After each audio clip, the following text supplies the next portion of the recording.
23년에는 거래량으로 봤다라고 하면 24년도에는 전세가의 움직임으로 봐야 되고 앞으로의 부동산 정책 자체도 매매가를 건드리는 뭐 수요를 건드리는 뭐 공급은 어차피 뭐 2, 3년 후에 부족하다라고 해서 열심히 뭐 펌프질하고 뭐 제도를 개선하겠다 뭐 임대주택을 뭐 늘리겠다 뭘 하겠다 하지만 당장 되는 건 아니라서 어차피 의미가 없잖아요. 그래서 네. 공급은 건드려도 어차피 의미가 없고 그럼 수요를 자극할 정책을 낼 거냐 하면 이번 결과를 봤을 때 전혀 그렇지 않다. 우리가 생각하는 뭐 양도세라던가 취득세 중과 완화는 뭐 기대하기는 어렵게 됐다라고 생각을 할 수 있는데 결과적으로 이제 변화가 기대되는 부분은 결국 전세과 관련된 전세 시장밖에 없어요. 이번에 총선 전에 뭐 이거 하겠다 저거 하겠다 뭐 얘기하고 말 많이 나왔지만 결국 실제적으로 총선 전에 된 거는 실거주음은 3년 이후에밖에 없잖아요. 그 분양가 상한제. 그러니까 걔가 그렇게 될 수 있었던 거는 전세와 관련된 부분이기 때문에 그게 실현이 된 거고 중간에서 합의가 된 거예요. 다른 부분은 중간에서도 합의가 안 됐잖아요, 결국에는. 네. 그래서 앞으로는 이제 전세 시장이 메인이 될 거고 전세 시장과 관련된 정책만 그런 식으로 약간 진행이 될 것 같고 그 외의 것들은 조금 어렵게 될 것 같다. 그래서 다음에 회복장이 왔을 때 사실은 조금 이렇게 비율이 맞거나 뭔가 빨간 당과 파란 당이 서로 뭐 이렇게 해서 으쌰으쌰해서 부동산 시장을 좀 끌어올릴 생각이 있으면 수요를 끌어올릴 만한 그런 정책이 나오면서 이후에 회복장이 왔을 때 우리가 2014년 4월 1일에 나온 그 양도세 5년 동안 감면해주는 그 정책을 주특법 예. 99조 2. 그러니까 그거를 이제 한시적으로 해줬잖아요. 네. 일시적 1가구 뭐 주택이라든가 뭐 미분양 주택 뭐 이런 거. 우리는 사실 그걸 기다리고 있었던 거잖아요. 다음에 맞습니다. 회복장을. 맞습니다. 근데 그거의 가능성이 더 이제 낮아질 수밖에 없는 상황이 된 거고. 그러면 그 시작이 이전에는 그런 식으로 약간 투자를 자극할 만한 그 정책이 기반이 돼서 그때부터 이제 조금씩 나아지면서 이제 분위기가 반전이 된 거였잖아요. 근데 이후에 이제 회복장은 거기로 가기엔 좀 쉽지 않겠다. 라는 좀 생각이 들더라고요. 그래서 23년에 보였던 모습, 그리고 24년에 보였던 모습, 실수요장이 움직이면서 오게 되는 그 장이랑 다음에 올 회복장이랑 이어져서 실수요장의 키워드로 그렇게 조건이 연이어서 가지 않을까 저는 그런 생각이 들어요. 핵심 키워드는 전세가 되겠네요. 전세와 실수요. 왜냐면 매매 수요랑 전세 수요는 달라요.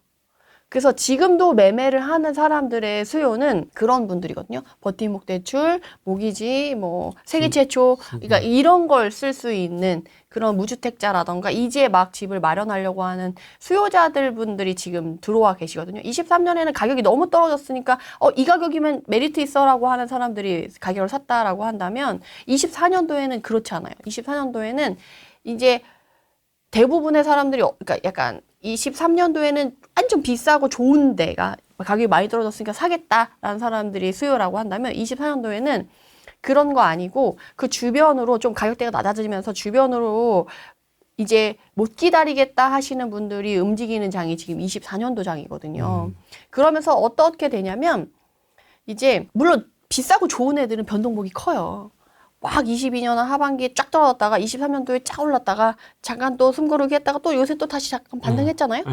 그래서 이렇게 변동폭이 있어. 근데 그렇지 않고 조금 비선호 지역이고 비핵심 지역이고 조금만 외곽으로 나오고 사람들의 수요가 자극되지 않는 그런 데를 가면은 22년 하반기 떨어졌어. 더 떨어질 줄 알고 안 샀는데 23년도에 반등한대. 그래서 어느 정도 반등했어. 그럼 다시 떨어지면 사야지 했는데 그 반동폭이 그렇게 크지도 않았고 이후에 숨고르기 했을 때 떨어지는 가격도 그냥 그래. 변화가 그렇게 크지 않은 거예요.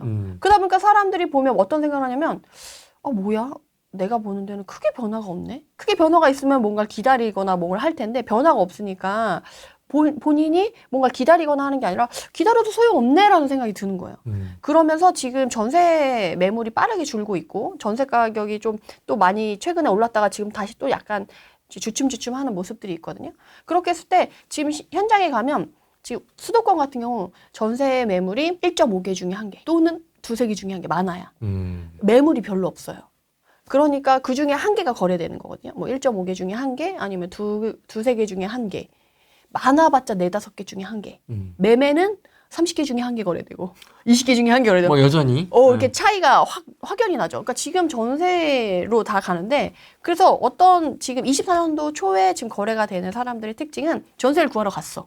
전세 매물이 없대. 매물 봤어. 마음에 안 들어. 근데 매매가랑 큰 차이가 없어. 5억 밑에 애들은 거의 그렇거든요. 5천에서 1억 정도밖에 차이가 안 나요.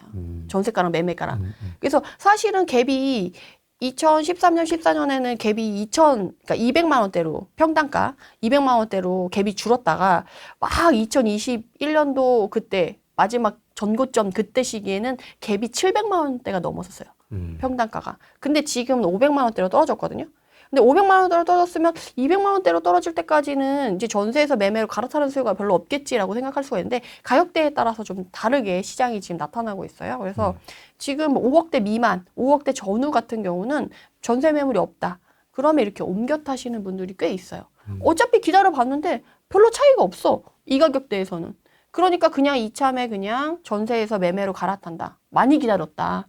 라고 생각해서 실수요자분들 그 사람들만 움직이니까 지금 뭐 서울 기준 뭐 2,000건 전후로 지금 거래가 되는 거죠. 이제 논외. 지금 준비해 오신 자료를 봐도 그렇고 네네. 매매는 뭐 그냥 놔둬도 되겠다라는 신경 안 써도 돼요. 이제. 그냥 뭐 움직이지 않을 것 같고 쉽게. 네, 특히나 지금 막 매도자들이 급한 사람들이 이미 1차 하락 때 이미 다 거래를 했고 지금 투자자분들이랑 저희 수강생분들의 분위기는 뭐냐면 이제 드디어 역전세 다 털었다. 약간 이런 분위기예요. 이제 뭐 하반기 한두 개 남았다. 물론 개수 많은 저 같은 경우는 뭐 줄줄이 계속 오지만 이제 투자를 어느 정도 하셨던 분들은 이제 역전세가 거의 마무리되는 분위기예요. 물론 이제 좋게 잘 마무리하신 분도 있고 막 엄청 힘들게 마무리하신 분들도 있지만 어쨌든 그게 마무리되는 분위기예요. 그럼 그 사람들이 이제 더 싸게 급하게 급매를 내놓을 필요가 없거든요. 지금 매물이 정말 이전 시기와 비교했을 때 정말 최고조에 달했다. 서울 매물 건수가 8만 건이 넘거든요. 이전에 8만 건을 찍었던 적이 별로 없어요. 이렇게 그냥 계속 올라오는 추이거든요. 8만 건이 돼 있다고 하니까 사람들이 와, 매물 쏟아져. 물건 쏟아지니까 가격 떨어질 거야. 라고 하는데, 착각이에요. 떨어집니까? 아니요. 8만 건이 나와 있잖아요? 근데 여기를 조금 더 현장에 나가서 헤집어 보면 어떤 걸 알 수 있냐면 8만 건이 나오면 그 단지에 팔고 싶은 매물이 아까도 말씀드렸듯이 30건 중에 한 건 거래되고 20건 중에 한 건 거래되는 거예요. 그럼 팔고 싶은 사람이 얼마나 애타게 팔고 싶겠어요? 그런 느낌이죠. 근데 현장에 가보면 그렇지 않아요. 실제 거래 가능한 금액. 매도자랑 매수자랑 어느 정도 수긍이 되는 가격대에는 우리가 시험을 보면 합격점에 막 개미떼처럼 막 점수가 뭐 몰려있는 것처럼 지금 매물이 그런 식으로 되어 있어요. 그러니까 그냥 매수자도 매도자도 적극적으로 뭔가 하기에는 애매한 가격대에 매물이 많이 나와 있고요. 그 다음에는 팔리면 좋고 안 팔리면 말지 호가 매물들이 나와 있고 그 밑에 진짜 사람들이 매수자가 사고 싶어하는 급매 매물들은 별로 없어요. 한두 개 정도 나와 있고 정말 급매다. 일주일 안에 요즘에도 일주일 안에 거래가 되고요. 그냥 적당한 급매다. 그러면 한 달 정도 안에 거래가 되는 수준으로 지금 진행이 되고 있고 마음에 드는 가격대의 매물은 8만 건 뭐 이렇게 뭐 매물이 많다라고 해도 원하는 가격대는 전혀 나와 있지 않아요.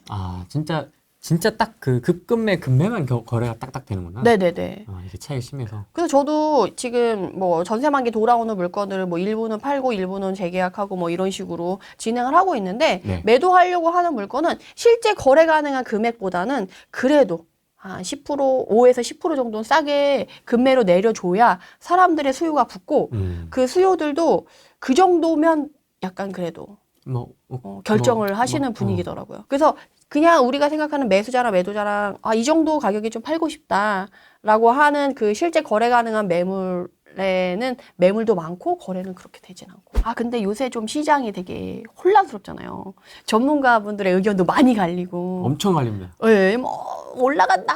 막 개폭락한다.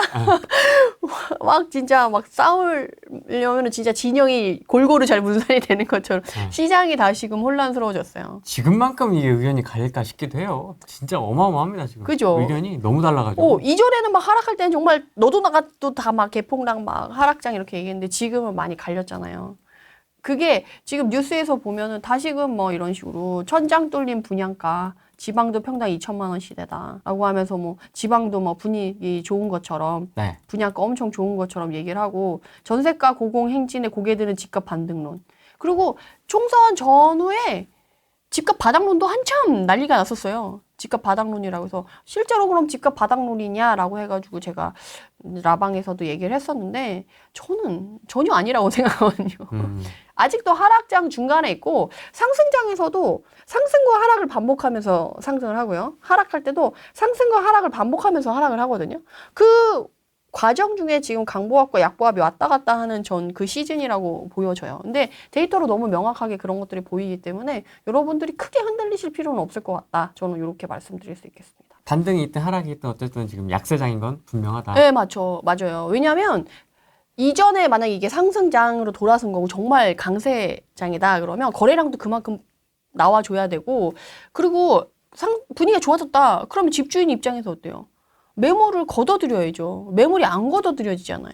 그런 걸 봤을 때 아직 그런 분위기는 아니다. 그런 정도까지는 아니다. 네네. 2023년에 9월 달에 다시 분위기가 안 좋아졌었잖아요. 네. 그러고 나서 이제 서울 기준으로 말씀드릴게요. 12월까지 다시 안 좋아지는 걸로 매매가가 반대쪽으로, 마이너스 쪽으로 이동을 했었단 말이에요. 네. 근데 1월부터 1월, 2월, 3월, 4월. 4월부터, 1월부터 쭉 24년 들어서는 다시 플러스 쪽으로 지금 이동하고 있잖아요. 그러네요. 그러니까 이걸 보고 사람들이 분위기 좋아졌다라고 얘기를 하는 거예요. 바닥 찍었다. 바닥 찍었다. 이렇게 얘기를 하는 거예요. 24년부터 다시 좋아졌다. 다시 반등하고 거래량 늘고 있다라고 얘기를 하는 거죠. 네. 근데 사실은 매매가 움직임보다 이렇게 빠진 게 더 컸잖아요. 변동폭이. 네. 그리고 다시 올라가는 변동폭이 크지 않죠. 그리고 사실은 매매가의 움직임도 있지만 저는 솔직히 전세가 움직임이 더 뚜렷하다라고 보거든요. 위로 올라가는 게 전세가잖아요. 이제 지방이나 이런 애들 봤을 때 이렇게 쭉 다시 빠졌다가 다시 플러스로 가는 애들이 있는데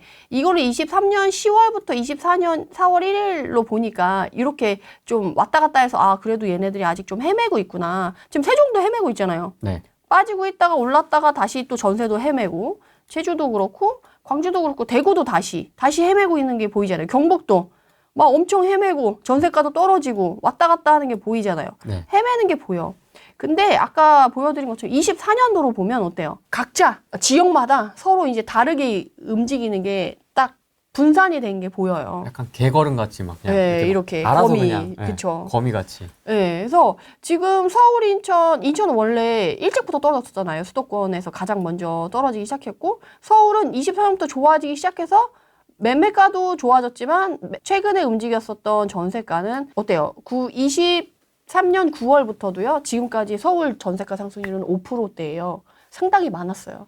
그러니까 이제 숨고르기 할 때 된 거죠. 그래서 전세가는 숨고르기를 이제 시작하는 거고 매매가는 그냥 최근 좋아지는 분위기가 이제 반영되고 있는 거고 세종은 정말 변동폭이 엄청 크죠. 이런 네. 식으로. 네. 이 크기 자체가 점과 네. 점 사이의 크기 자체가 굉장히 큽니다. 그렇죠. 예, 세종의 변동폭이 커요. 그리고 나머지 애들은 지금 여기 0에서 이렇게 헤매고 있는 게 보이세요. 네. 그래서 지금 사실은 뭐 명확하게 좋아졌다, 확실하다라고 얘기하기에는 애매한 분위기예요.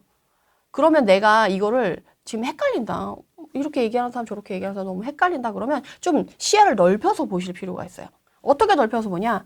그러면 21년 9월 1일 하락장이 시작할 때부터 지금까지의 차트를 보는 거예요. 네. 근데 이렇게 이게 플라워 차트로 이동 동선을 본 건데 네. 기간이 길어지면 이게 어떻게 움직이는지 다 섞여가지고 보기가 힘들어서 제가 관심 있어 할 지역만 따로 뽑아왔어요. 이렇게 보면 서울이에요. 서울. 21년 9월 1일인데 얘는 바로 하락한 게 아니고 얘는 그래도 조금 더 좋아졌다. 늦게 하락기를 시작했다라는 거죠. 결국에는. 그래서 여기서 시작했다가 위로 올라갔다가 쭉 내려와서 여기까지 왔다가 23년도부터 다시금 반등했고 23년 9월 기점으로 해서 다시 매매가가 안 좋아졌다가 24년부터 이렇게 좋아진 거예요. 근데 보시면 아시겠지만 21년도 하반기부터 매매 가격이 요만큼 떨어졌어요. 그리고 다시 매매가가 요만큼 좋아졌죠. 그러면 이만큼의 텀이 아직 남았다는 거예요. 그러네요. 그러면 이게 넘어가고 더 상승하려면 우리가 회복장을 거쳐서 이렇게 상승장으로 넘어가려고 하면 이 회복장이 더 이어져야 되는 거거든요. 근데 어느 정도 올라오다가 그러니까 하락도 이렇게 상승과 하락을 반복하면서 하락을 하는데 이런 식으로 강보합과 약보합, 강보합과 약보합을 왔다 갔다 하면서 그냥 헤매는 수준으로 매매가가 1차 하락처럼 확 떨어지는 게 아니고 그냥 주춤주춤 이렇게 가게 되는 모습이 보여지는 거죠, 서울도. 그다음 그 다음에 이제 우리가 대구 대구. 떨어질 만큼 떨어지지 않았냐, 이제 올라올 때쯤 되지 않았냐라고 기다리고 있는데 네. 아직까지 대구는 어때요? 진짜 멀리 왔다 대구. 그죠? 멀리 왔죠. 여기 마이너스 25%예요, 지금. 많이 왔고, 문제는 대구가 좋아지려면 전세가가 먼저 좋아져야 돼요. 근데 전세가 어때요? 아직도 헤매고 있어. 아직도 헤매고 있고, 최근에 24년도에 잠깐 좋아졌다가, 다시금 빠졌다가, 전세가 다시 지금 내려가는 걸로 지금 이렇게 보이는 게 보이죠. 그러니까 대구는 아직도 헤매고 있는 걸 볼 수 있어요. 일부 이번에 뭐 범어자이가 분양권이 메인 평형대로 1억이 붙었다. 뭐 이런 식으로 뉴스 기사 나오는데 그것도 일부 평형대, 일부 단지. 그게 하나 딱 그런 거지. 그게 에너지가 커져서 막 이렇게 퍼지는 그런 분위기는 아니거든요. 그래서 대구는 조금 더 시기가 걸릴 것 같다. 라는 게 이제 대구가 이런 모습인 거고. 네. 그 다음 이제 세종이 워낙 이제 변동폭이 컸잖아요. 세종도 뭐. 21년 하반기부터 빠진 게 30% 가까이 지금 30% 넘게. 그러니까 얘는 변동폭이 원래 큰 애인 거예요. 거품이 많이 꼈다가 거품이 많이 줄었다가 막 이런 식으로. 그래서 매매가도 30% 빠졌다가 23년도 초반부터 얘는 아주 좋은 흐름을 빨리 보였죠. 그래서 20% 좀 안 되기까지 회복이 10% 좀 안 되게 8% 정도 회복이 됐다가 다시금 안 좋아졌다가 지금 약간 좋아졌지만 전세가는 또 안 좋아진 걸로. 그래서 제세 정도 전세가가 좀 좋아지고 좀 회복이 됐다 그러면 또 회복장에 들어서나 그러면 그래도 요 정도까지는 와줘야 이제 회복장으로 좀 넘어가나? 라고 좀 생각을 해볼 수 있겠지만 아직 반도 못 왔잖아요. 그러니까 지금 이렇게 막 헤매고 있는데 이거를 막 좋아졌다라고 얘기하기는 좀 어렵지 않겠나요? 그러네요. 이게 너무 많이 내려와 있기 때문에 지금 세종 같은 경우에도 몸집이 가벼워서 그런가 엄청 올라갔다가 엄청 팍 꼬꾸라져가지고 지금 약간 이렇게. 왜냐면 세종도 신축들이 많으니까 최근에 신축 위주로 또 거래가 많이 되고 이렇잖아요. 그러다 보니까 사람들이 이제 그 세금적인 영향도 가장 크게 받는 게 세종이라서 이 왔다 갔다 하는 폭이 클 수밖에 없는 거죠.